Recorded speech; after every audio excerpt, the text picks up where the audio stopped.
Alright guys, welcome to RC Mojo. This week we're building the boom for the Tamiya Wrecker. There's lots of parts in this one, mostly metal, so it should be a good one. We'll be needing the contents of bag F, which has 3 bags with screws and spacers, a bag of nuts, some bearings and shims, lots of rods and some fancy round brass bits, and in the last bag yet more rods and some angle. As usual, they're going to be poured out into some pudding pots, so it's easy to get at all the small parts. Right, we're up to step 37, the main boom.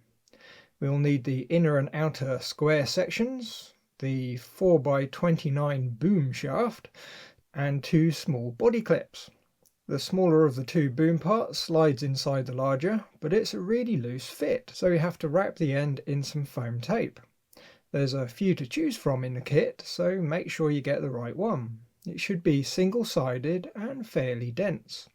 If you offer it up to the diagram, it should already be the right width, which just leaves us with this one. It's not too critical, but we want the foam to be 30mm from the end, which puts the foam right between 2 of the holes.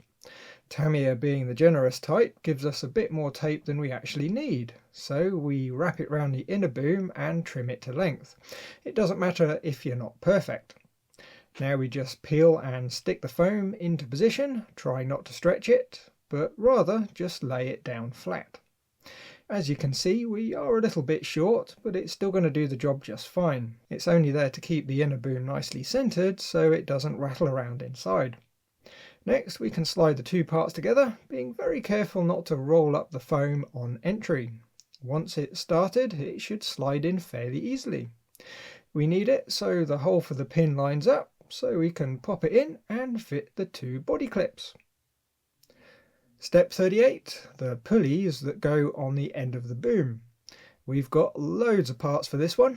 We've got 2 W13s and W14s for the pulleys, 2 W11s and 12s for the lower parts of the winch guide, 2 W9s and 10s for the upper parts, 2 W17s, which are tiny little plastic shackles, 2 W16s, I'm not sure what you'd call them, but they space off the 2 mounting plate parts, which of course means we need Z1 and Z2, the plates, and the last plastic bits are the 2 Y7s, the plastic clips that hold the whole lot together.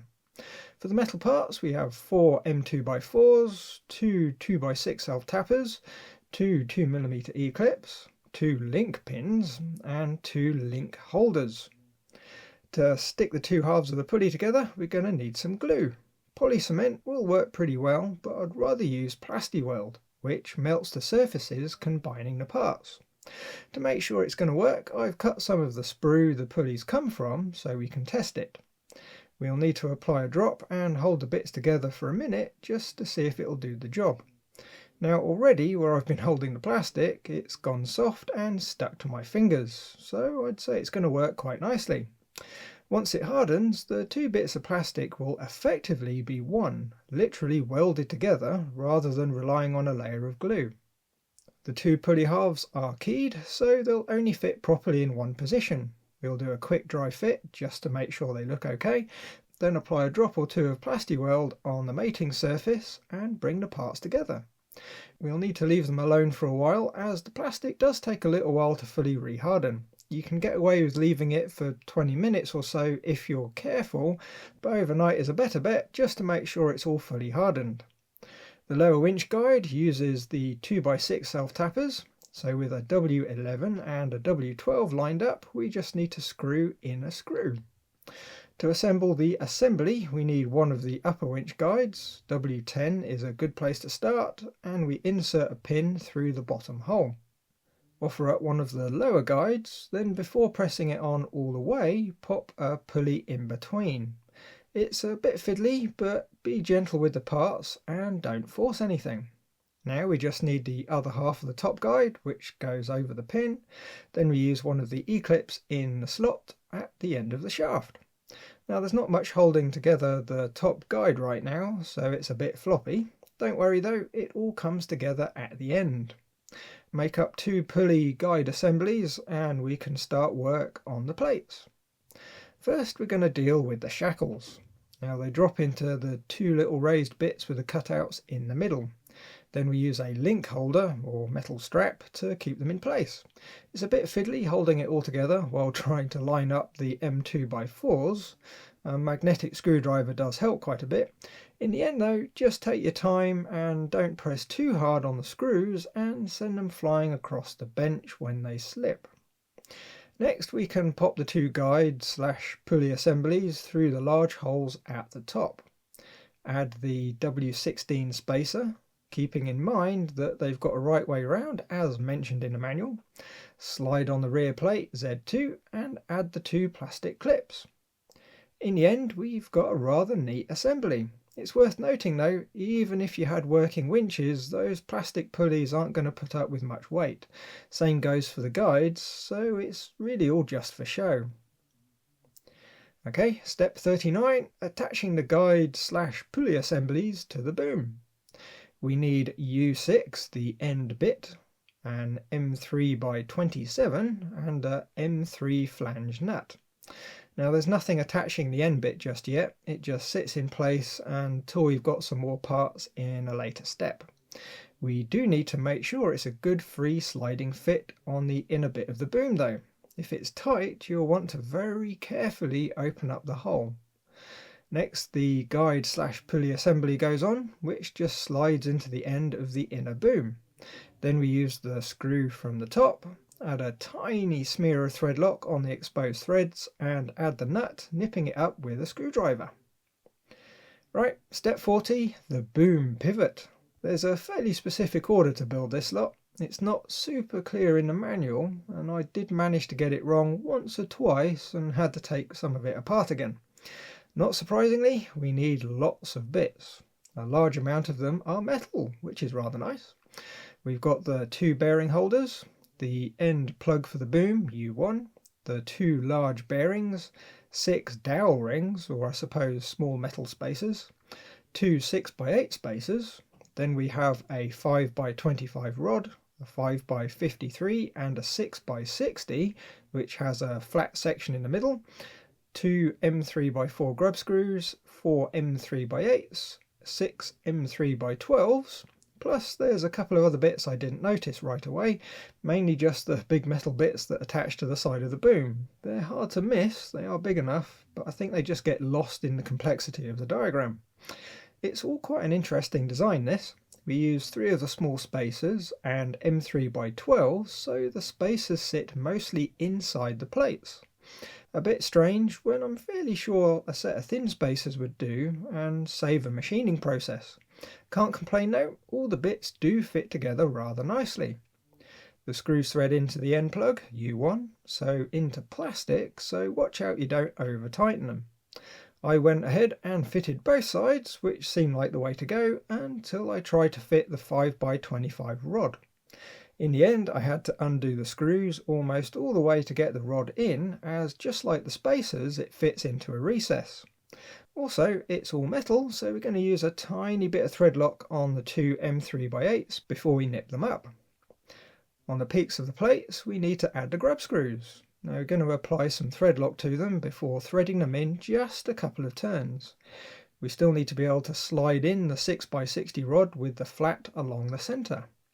Slide the rod in, then do up the grubs just far enough that the rod can't fall out, but can still slide back and forth.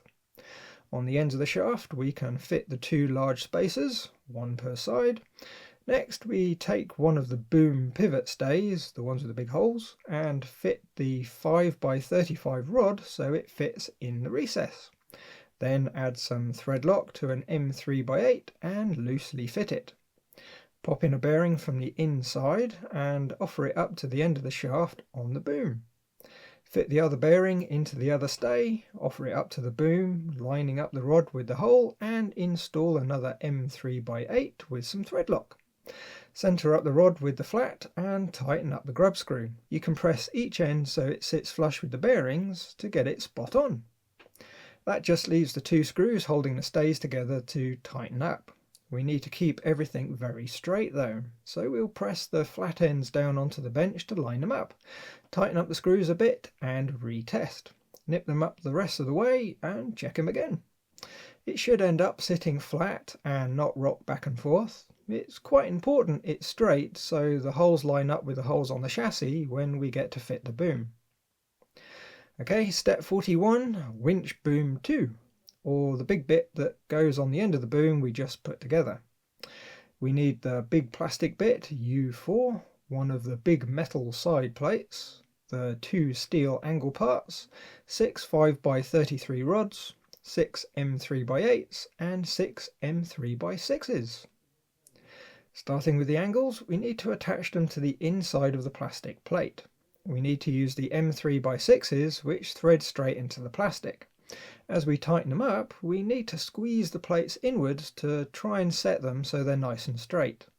Bottom out the screws, plus an extra tweak is all they really need. Next we'll attach the short rods using the M3x8s. They'll need some thread lock of course, and you'll need to be careful which holes you put them in. It's quite easy to get carried away and just try and fill up all of them. Once all 6 are in, we can offer up the plate and install the last 2 M3x6s. Again, a little bit of thread lock is a good idea. And there we go, that was a quick one. There's one half done. Step 42, winch boom 3.